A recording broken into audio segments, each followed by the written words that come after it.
इंसान के कर्मों का फल उसके जीवन के आधार के अनुसार होता है। तो पुनर्जन्म क्या है और क्या हमारे कर्म जन्म से लेकर मौत तक हमारा अनुसरण करते हैं? गीता में भगवान श्री कृष्ण ने अर्जुन को यह बात समझाई थी कि लोगों को उसके कर्मों का फल हमेशा मिलता है। आपने महसूस किया होगा कि बुरे लोग हमेशा बुरे कर्म करते हैं, फिर भी वह जीवन में सुखी और संपन्न रहते हैं, जबकि अच्छे लोग जीवन भर अच्छे कर्म करते हैं, फिर भी उसे अपमान और दर्द ही मिलता है।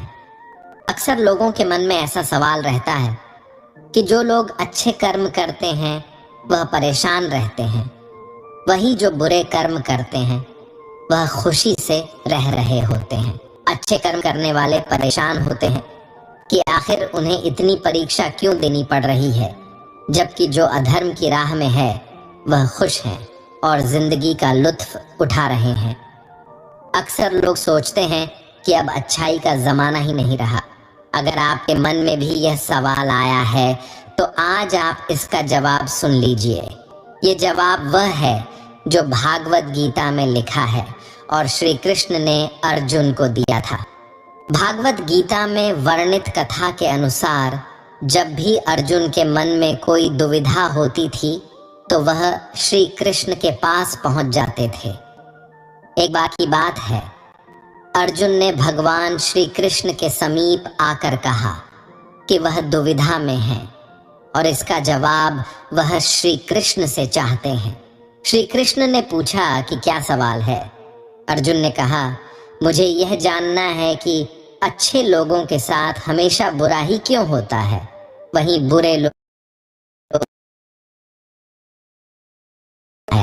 उसने क्रोधित होकर यमराज से पूछ ही लिया, मैं तो हमेशा अच्छे कर्म करता था, दान में विश्वास रखता था, उसके बदले जीवन भर मुझे अपमान और दर्द ही मिला और इस व्यक्ति को नोटों से भरी पोटली। आखिर ऐसा भेदभाव क्यों? उसके बदले जीवन भर मुझे अपमान और दर्द ही मिला और मैं तो हमेशा अच्छे कर्म करता था, दान में विश्वास रखता था, उसके बदले जीवन भर मुझे अपमान और दर्द ही मिला और इस व्यक्ति को नोटों से भरी पोटली। आखिर ऐसा भेदभाव क्यों? इस पर यमराज ने कहा, पुत्र, तुम गलत समझ रहे हो। जिस दिन तुम्हारी गाड़ी से टक्कर हुई थी वह दिन तुम्हारे जीवन का आखिरी दिन था, परंतु तुम्हारे अच्छे कर्मों की वजह से तुम्हारी मौत सिर्फ एक छोटी सी चोट में बदल गई। तुम इस दुष्ट व्यक्ति के बारे में जानना चाहते हो? दरअसल इसके भाग्य में राजयोग था, मगर इसके कुकर्मों और अधर्म की वजह से वह सिर्फ एक छोटी सी धन की पोटली में बदल गया। कथा सुनाने के बाद श्री कृष्ण अर्जुन से कहते हैं, पार्थ, क्या अब तुम्हें तुम्हारे सवाल का जवाब मिल गया? ऐसा सोचना कि भगवान तुम्हारे कर्मों को नजरअंदाज कर रहे हैं, ये बिल्कुल भी सत्य नहीं है। भगवान हमें कब, क्या, किस रूप में दे रहा है मनुष्य को समझ में नहीं आता है, मगर आप अच्छे कर्म करते रहे तो भगवान की कृपा हमेशा बनी रहती है। इसलिए अपने अच्छे कर्मों को बदलना नहीं चाहिए, क्योंकि उसका फल हमें इसी जीवन में मिलता है। इसलिए मनुष्य का फर्ज है कि वह हमेशा अच्छे कर्म करते रहे, क्योंकि श्री कृष्ण ने गीता में भी बताया है कि किसी के द्वारा किया गया कर्म बेकार नहीं जाता है, चाहे वह अच्छा हो या बुरा। दोस्तों, हम जैसा कर्म करते हैं वैसा ही हमें फल मिलता है। अगर हमने अच्छे कर्म किए होते हैं तो उसका हमें अच्छा फल मिलता है, और बुरे कर्म किए होते हैं तो हमें उसका फल बुरा मिलता है। अगर हमारे साथ कुछ बुरा होता था तो पहले लोग ऐसा बोलते थे कि ज़रूर उसने पिछले जन्म में कुछ बुरा किया होगा, इसलिए इसके साथ ऐसा इस जन्म में हुआ। लेकिन अगर हम बात आज के ज़माने की करें तो हमें अपने कर्म का हिसाब भी इसी ज़माने में चुकाना पड़ता है। पहले भगवान नोट और कलम लेकर सभी के कर्म का हिसाब करते थे, इसलिए पिछले जन्म का हिसाब इस जन्म में होता था।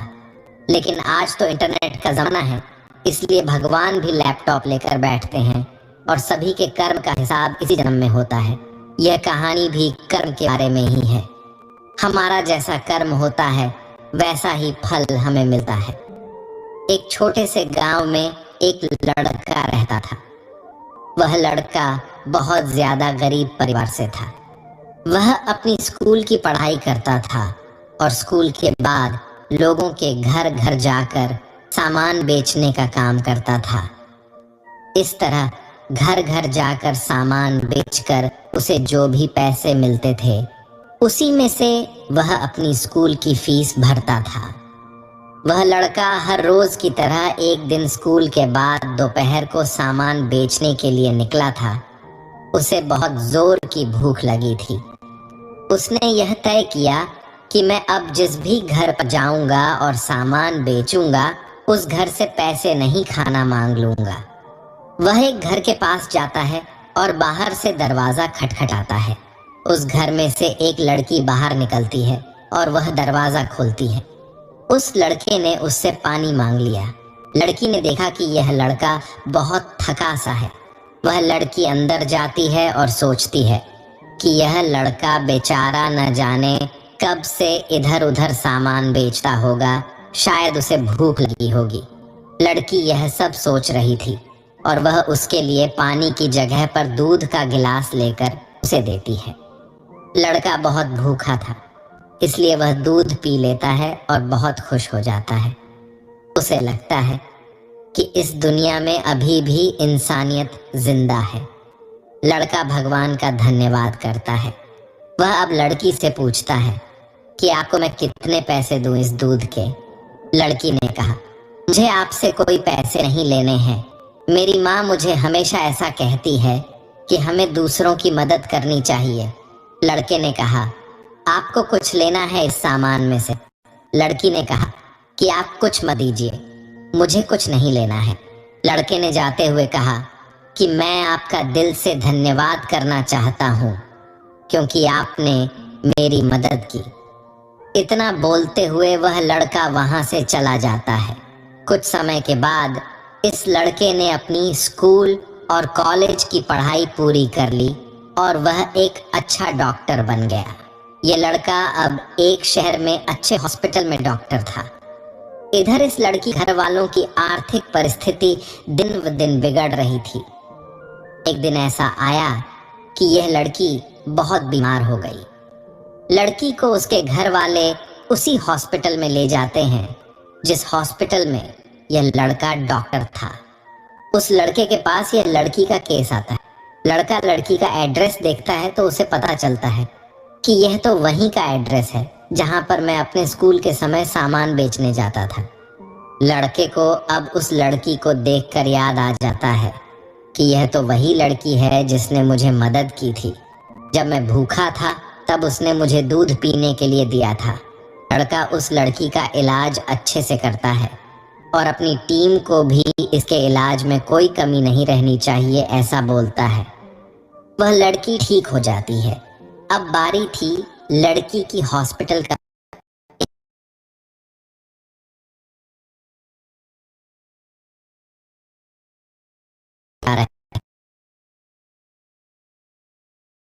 मार्ग पर चलते रहना चाहिए। जो मनुष्य कर्म किए बिना सिर्फ फल की चिंता करता है उसे जीवन में सिर्फ असफलता ही प्राप्त होती है। श्री कृष्ण के अनुसार परिस्थितियां चाहे कितनी भी खराब हों, वह हमेशा एक जैसी नहीं रहती है, वह बदलती जरूर है। इसलिए मनुष्य को बहुत धैर्य और हिम्मत से काम लेना चाहिए। श्री कृष्ण कहते हैं कि ईश्वर कभी भी किसी व्यक्ति के साथ नाइंसाफी नहीं करता। वह उसको केवल वही देता है जिसके वह लायक है। भगवान कहते हैं, कर्म करो लेकिन फल की इच्छा मत रखो। इस संसार में कोई भी मनुष्य किसी भी काल में शर्म मात्र भी बिना कर्म किए नहीं रहता, क्योंकि सारा मनुष्य समुदाय कर्म करने के लिए ही पैदा हुआ है। बिना कर्म किए कोई रह नहीं सकता है। जो मनुष्य समस्त इंद्रियों को वश में करके आसक्ति रहित कर्म करता है वही श्रेष्ठ है, अर्थात वही कर्म योगी है। उसे कर्म का मार्ग दिखाते हुए श्री कृष्ण कहते हैं कि कर्म